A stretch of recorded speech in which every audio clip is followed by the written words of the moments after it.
the accountability for those who tend to violate or hurt others in our community, and that's where the justice system needs to take these things seriously. So do you have any updates on that? Did you find the people involved into the project, gaslight? We've, charged 7 people. I think 54 counts or 54 different charges. Plus we have, working on an international scale to hold those other people accountable is coming together as well. So do you have any idea about what happened this Sunday in Brampton? Just a little bit from the media, but I do see that, what looked like was going to be a peaceful protest turned out to be a violent.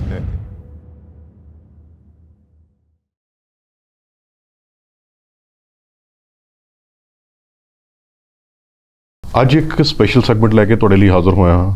ਤੁਹਾਡੇ ਨਾਲ ਰੂਬਰੂ ਕਰਵਾਉਣ ਜਾ ਰਿਹਾ ਹਾਂ Edmonton police service ਦੇ chief Del ਮੈਕਫੀ ਨੂੰ, ਜਿਨ੍ਹਾਂ ਨਾਲ ਅਸੀਂ ਗੱਲਬਾਤ ਕਰਾਂਗੇ ਐਡਮੰਟਨ ਪੁਲਿਸ ਦੀ ਕਾਰਗੁਜ਼ਾਰੀ ਦੇ ਬਾਰੇ ਕਿ ਐਡਮੰਟਨ ਸ਼ਹਿਰ ਦੇ ਵਿੱਚ ਕੀ ਹੋ ਰਿਹਾ ਹੈ, ਐਡਮੰਟਨ ਮੈਟਰੋਪੋਲੀਟਨ ਏਰੀਆ ਦੇ ਵਿੱਚ ਕੀ ਹੋ ਰਿਹਾ ਹੈ। ਜਿਸ ਤਰ੍ਹਾਂ ਕਿ ਪਿੱਛੇ ਜੇ ਕ੍ਰਾਈਮ ਦਾ ਗ੍ਰਾਫ ਕਾਫੀ ਉੱਤੇ ਗਿਆ ਸੀ, ਬਹੁਤ ਸਾਰੇ ਇਸ਼ੂਜ਼ ਸਾਨੂੰ ਫੇਸ ਕਰਨੇ ਪਏ ਸੀ, ਤੇ ਜ਼ਿਆਦਾ ਸਮਾਂ ਨਾ ਲੈਂਦੇ ਹੋਏ ਸਭ ਤੋਂ ਪਹਿਲਾਂ ਡੇਲ ਦਾ ਵੈਲਕਮ ਕਰਦੇ ਹਾਂ ਤੇ ਫਿਰ ਗੱਲਬਾਤ ਦਾ ਸਿਲਸਿਲਾ ਸ਼ੁਰੂ ਕਰਦੇ ਹਾਂ। Welcome, Dale. How are you doing today? I'm doing good, and thank you for being here, and look forward to chatting with you today. Absolutely, yeah. So that's exactly after a year, I believe, we talked about the Edmonton police and the crime challenges you're facing here in this city last year. So Dale, tell me about what kind of challenges the Edmonton police is facing now and how they are addressing it. Yeah, when we spoke last time, we talked about the gun violence and we talked about the violence in the street and the overall crime rate and the fact that we need more resources targeted in certain areas. And we also talked a little bit about the fires that we're transporting in. I'm happy to report that we had a lot of progress. I mean, within a year, we had dropped the crime rate 11%. There's some particular aspects of the violence that have dropped, but we put another group in our gang suppression team out there to look at the firearms and the shootings, and we've actually dropped those in that 40-50% range right now, so far trending this year. So we've made a lot of positives. The other thing that we've really managed to make a lot of progress on is recruiting.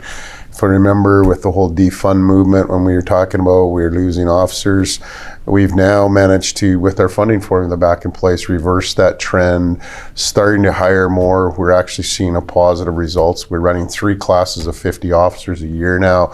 So what we thought was potentially could be a 10 or a 12-year gap is probably going to be a 2 or 3-year gap to get those resources back.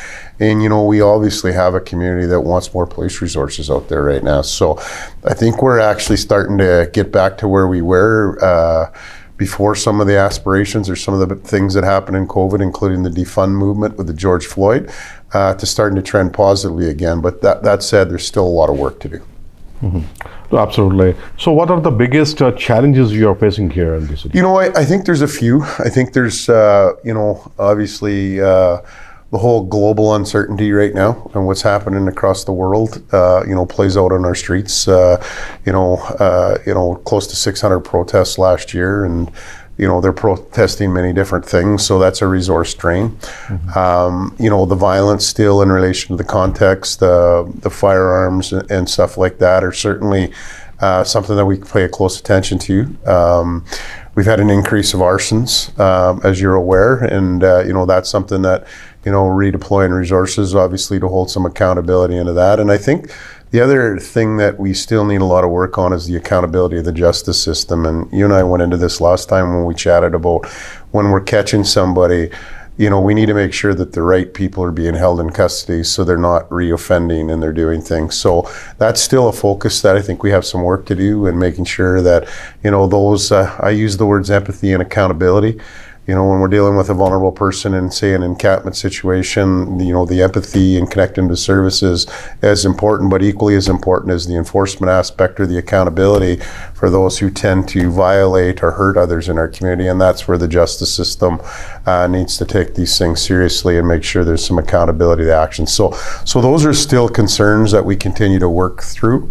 We are trending positively almost across the board. We've made big strides in the encampments. We've got our government of Alberta who came in on a big time to, get some options for people. We've taken down, I think, over 3,600 encampments. There's not a lot left. It's a continual process.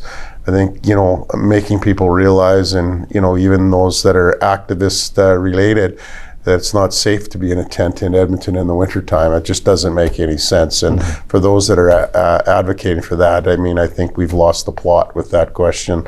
And then, the overall thing that we really always pay attention to is the violence. We still aren't where we want to be. Edmonton has traditionally been in that top three, for violence for large cities. I think we've dropped ourselves in 11 or 12 right now, and we're continuing to trend positively, but that's still too high. One thing I will, say in respect to, in appreciation for Edmontonians is, the support that we've been given to do these actions, I think far exceeds what we see on the negative aspect of social media. So I think it's just, we got to keep consistent, and we got to keep working in these areas to even make the numbers better. The post is actually working hard to address these issues. Yeah, no, I think the statistics are speaking for themselves right now.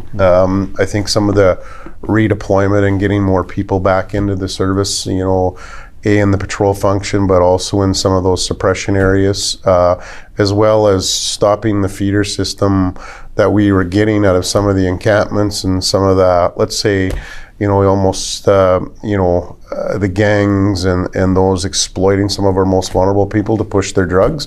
I think we've made some big strides, and then that's allowed us from the alert capacity, which is, our jurisdictional organization that we have right across the province, to take out some of these major drug labs. And there was an announcement today, they took one of our biggest fentanyl labs that was just not far from Edmonton here, a super lab, largest ever takedown. And so if you hit it from all ends, you tend to multiply, the accountability, but you also multiply the ability to get better statistics. So it's trending positively. Now, we can't go through any more of the nonsense about defund and stuff like that. We're trying to get back into the schools, so we also start to, alleviate and start to, remove the barriers, so the students or sometimes the family members aren't falling in the same direction. But I know. I think there's more work to be done, is what I would say. But I will say that it's a lot better than it was a year ago. And that previous year, each year we're getting better now that we've got rid of some of the, I'm going to call it nonsense, because really that's what it was, and basic social media rhetoric, to actually getting down to the job at hand, which is kind of what we've just focused on for the last year and a little bit. And what about the recruitment? Like Edmonton Police Service was struggling hard to recruit new people. Even the provincial government has allocated, I believe, 100 more people into the Edmonton Police Service, and the same number with the Calgary Police Service as well. Yeah, and it's a great point. And the province has been very helpful in relation to supporting law enforcement. And as I said, we're seeing recruitment numbers now probably at the highest than they've been in 10 years. So that's a real positive trend, and that's what's allowing us to catch up. And we got to make sure that we continue to do those things, expedite our process, and continue that. The other thing that I'm really proud of our folks is the diversity hiring is very good. Like, Absolutely. We're really starting to, for the last 3-4 years, our diversity hiring has been off the charts good. We reflects our population, which, as you know, and you and I have spoken to before, helps us actually have better relationships with some of our communities, because our people speak the language, our people know the Absolutely. Culture, and they teach others at that same time when we're going into those communities. So, all signs in that area are positive, but I think if I was to sum it up, I think I would say still lots of work to do, but we have to make sure that we don't take our finger off the pulse, or our foot off the gas. No, absolutely. And would you like to say something about the mental health of the Edmonton Police Service people working here? Like, they are struggling in a big way, I believe. Yeah, and as you and I think this was a big issue, when we talked about it. We brought some extra resources in from the health side of the house, and we've bolstered our reintegration program, when people are going through some of those. It was pretty negative for a long time in this city from, not a large number of people, but a people that was very vocal, and it takes a toll on your resources. We're starting to see that trend down. I think at the time we talked, we had about 15% of our people that were off, and there's a portion of that that's obviously always going to be because you have maternity and paternity, but then there's some that are going to have short-term injuries. But what we were seeing is above the shoulders injuries that were going up, and that is basically the mental health. We've started to trend down. We've come down a couple percent in that area, but again, getting those people back to work in a fashion where they can function like their normal selves is certainly a priority for us, which we've made progress on.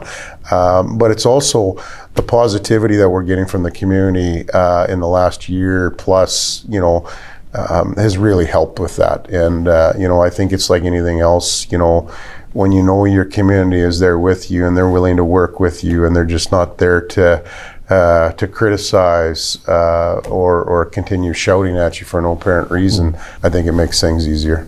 And what about the homelessness? Like the winter is bad, and I believe the situation is getting worse every year, and we have more and more homeless people here in the downtown area, and they are involved in the criminal activities. So we've made big progress there, probably some of the biggest progress. So as I mentioned, we've taken down 3,600 roughly encampments. There's, over 4,000 people that have been connected to services through the Province Navigation Center. But I think what really is transpired, and we really learned a lot in that space is, and I want to be careful how I say this, but I would go as far as to say we don't have a homeless problem. We have 3 separate problems. And if you break that down, is we have 200 to 500 people that are struggling with drug psychosis, mental health. They need some type of intervention from the health system. I think the Compassionate Intervention Act that the province is talking for will give options to those individuals to get their lives back. I think the other thing is that stabilization of housing, the recovery system, stabilizing with addictions and other things, that middle piece is huge. And the third piece that's right in this, where all the growth is in this particular area, and especially when you talk to some of our housing authorities, is most of the growth has been through immigration and not properly funded when they come over, not properly set up, in relation to that. And they're left on their own sometimes to fend for themselves. And so when you see that graph and when you see it, the actual number of shelter beds and stuff hasn't grown. What really has grown is that people that are living in some type of housing, but it's not something that's in a permanent how would you call it, a permanent housing situation. And I think, calling that all homelessness isn't helping us. The reality is they're 3 separate issues, and if you break it down, we have the Compassionate Intervention Act, stabilization, and then over here you have the private sector, rental subsidies. You got the ability to use the private sector to expedite growth in relation to what you need to do. It's a speed up your building permits. If we hit this from the 3 areas, we have a better chance of success. And what steps are being taken to improve the trust between the Edmonton Police Service and the marginalized communities here in Edmonton? I've got, I think I'm up to 5 different community councils that I have. We have one with the LGBTQ. We have the Nisquamicoan, which is our Indigenous. We have one that's a Chiefs Council, which is multi-dimensional. We have one with academia now, and we have an Elders Council. And I think using them obviously for some wisdom and some advice on how you go into communities. But I think then first and foremost is making sure our people are having face-to-face discussions, including myself. So, basically going out and talking to people where they're at and having that point of understanding, I think, is going to go a long way. Last year, and Edmonton Police and police all around the Canada. So do you have any updates on that? Did you find the people involved into the project, Gaslight, and you captured few people involved in the extortion and anything? Yeah, major progress on that. And as you know, it's a global file. We've charged 7 people. I think 54 counts or 54 different charges. And so we made significant progress. Plus we have, working on an international scale to hold those other people accountable is coming together as well. The project obviously in the file is still ongoing, but we feel that we have a pretty good handle. We've made a lot of progress on that file. But there's other arsons, and I want to make sure that people aren't trying to attach that all to Project Gaslight, right? Because I think it's pretty important that we differentiate between that. So the arsons that we're seeing in Edmonton, are from a few different reasons, but Project Gaslight we have made a lot of progress on and continue to progress on that on a daily basis. And did you find any interference, like the foreign interference into project? Well, I mean, from the perspective of one of the actors or more from another country, yes, we've definitely seen that. So it should be just but it doesn't mean it's the country. It's what I mean. It's the person. Okay. So do you have any do you have out like what happened this Sunday in Brampton? And just a little bit from the media, and actually Chief Diriapa there has had a call in, but I was away on holidays, so I haven't talked to him. But I do see that. What looked like was going to be a peaceful protest turned out to be a violent altercation. Yeah. And I mean, I think that's something that, as I mentioned to you, we've through 600 protests last year, and our rule is we don't police beliefs, we police behavior. Everybody has the right to peaceful protest, but when violence comes involved, police are going to become involved and people are going to get charged. And, I'm pretty happy for the most part with all of our demonstrations or most of our demonstrations. There's been limited involvement that we've had to actually come in and get involved from an action point of view. And our desire is to keep it that way. We do a lot of work up front working with the committees, but I mean very straight and up front, if you're coming to Edmonton to have any type of violent protest, you're going to be arrested, because that's not on. Whether as I said, we police behavior and the right to peaceful protest, and as we mentioned, the geopolitics and the instability in the world right now, what we want to make sure is we can't solve that on the streets of Edmonton, but what we can do is make sure that what happens here is peaceful and there's respect of the differences of opinion. So should we count like the Edmonton Police Services ready to encounter these kinds of incidents? Oh, absolutely. I mean, we're always ready, as I said, and when somebody crosses the line, we're gonna deal with it. And we've got our public safety unit, which we train more people every day, and they're very good and they're very proficient at it. And as I said, though, I really want to be clear, is we police behavior. Beliefs, we realize that we're a very diverse community, and I'd actually argue that the strength of our city is that we're a very diverse community. But when diversity divides and becomes violent, that's where we come in. Yeah, because people living here in Edmonton are more concerned. They are living in fear. Right. They are like what happened in Brampton this Sunday might be, Yeah, well, I mean, if somebody's going to take that action on our streets and they're going to hurt somebody, we are going to hold them accountable. So you are in touch with the community, leaders here in Edmonton, representatives? We when there's a protest being set up or some demonstration or stuff, we're regular in contact, regardless of what faith or what jurisdiction or what thing they're protesting. I'll be honest with you, there's things that have been protested, in the last year that I've never heard of. And I'm I consider myself to be a little bit of a world knowledge. So I think it's always important that we're keeping our ear to the ground with the community and working with them to ensure that things remain peaceful. Yeah, yesterday even one community went to the Alberta legislature for the peaceful protest, actually, to make people aware of what's happening around. Right, and if it's peaceful, it's legal, then we just got to make sure it stays that. Everybody has a freedom of speech. Yeah, but everybody also should not be trying to intimidate or violate or hurt others with their freedom of speech.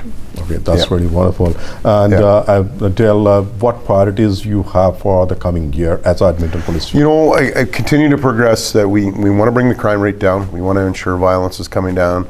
We're going to get to the bottom of these arsons and hold whoever we need to accountable. And we need to make sure that those that are bringing some of these drugs that we're seeing on the street, like xylazine and fentanyl and crystal meth, which is driving our violence, they need to be held accountable. And a lot of that is gang-based, some of it's cartel-based, and we need to make sure that we keep the enforcement, as I mentioned in the alert takedown today. But at the same time, we want to make sure on the other side of it, the empathy side of it, when we're dealing, encampments aren't going to be tolerated. It's too dangerous. Since we've taken down encampments, we've had nobody burned to death. Overdoses are down.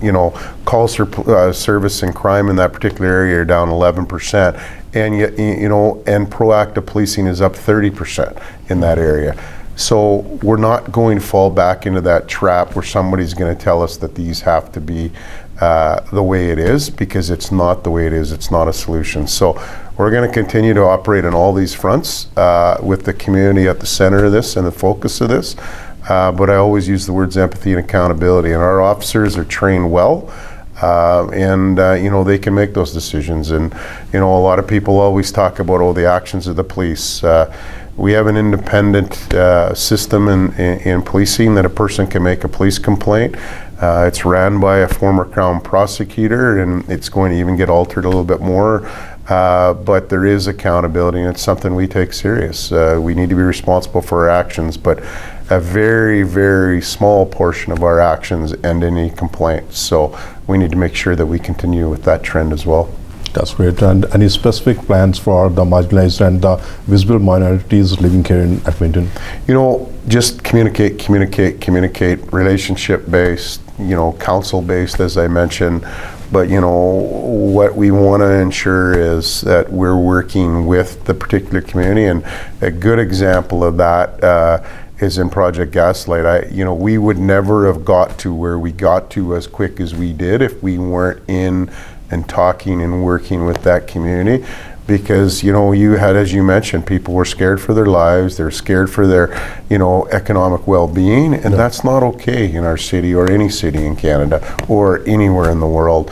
And we're going to take that seriously, and we're going to work with those communities to ensure that we get to the bottom of it as soon as we can. And that one, for as large a file as it was the first police service to lead to arrests, to lead to accountability. That's how we operate, and that's how we want to work with our communities. But we're not going to be intimidated by a few people on social media.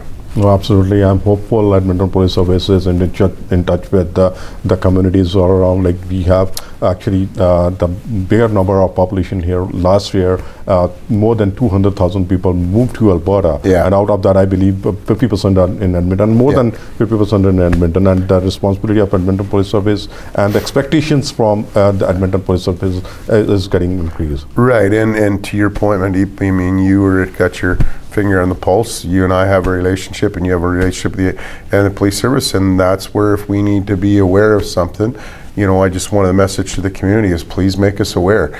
You can't fix what you don't know. Yeah. And so I think that's the whole thing about communication is a two-way street, right? And that's something that we always take serious, and we need to continue to build on. Yeah, and any specific message for our viewers? Yeah, you know what? First of all, we're heading into Remembrance Day, so this is a time of memory. Remembering those that have obviously paid the ultimate sacrifice to give us the freedom that we have. Everybody has a role here in our city and certainly in our country. And we are a diverse community, and you're as important as any other group. And for those of you listening, thank you for being part of our infrastructure in Edmonton. Thank you for choosing Edmonton. You're important to us. You will always be important to us.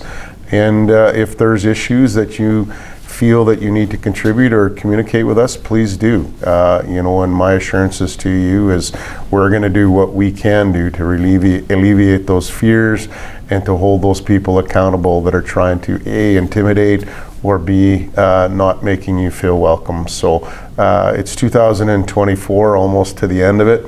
And when you're a resident here, you should feel welcome, and there's lots of work to do from a federal perspective in relation to laws and getting into hate and stuff. I don't think we need to get to this program. We'll go on. Maybe that's our next thing that we can talk to. But what we can do is we each have a span of control, so let's work together. Thank you very much for your time today, and hopeful Edmonton Police will work better next year and as per the expectations of the communities. And thank you for what you do. It's important to us. So thank you for very much for communicating your the message. time once again. Yeah, you're welcome.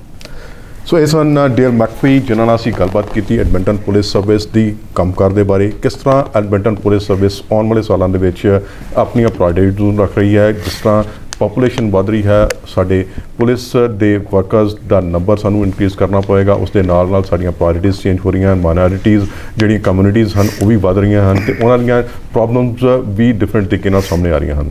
ਆਸ ਕਰਦਾ ਕਿ ਅੱਜ ਦਾ ਤੁਹਾਨੂੰ programme ਪਸੰਦ ਆਇਆ ਹੋਵੇਗਾ। ਫਿਰ ਮਿਲਦੇ ਹਾਂ ਦੁਬਾਰਾ ਕਿਸੇ ਨਵੇਂ ਮਹਿਮਾਨ ਦੇ ਨਾਲ। ਤਦ ਤੱਕ ਤੁਸੀਂ ਦੇਖਦੇ ਰਹੋ ਪ੍ਰਾਈਮ ਮਿਨਿਸਟਰ TV, ਤੁਹਾਡਾ ਆਪਣਾ, ਤੁਹਾਡੇ ਲਈ।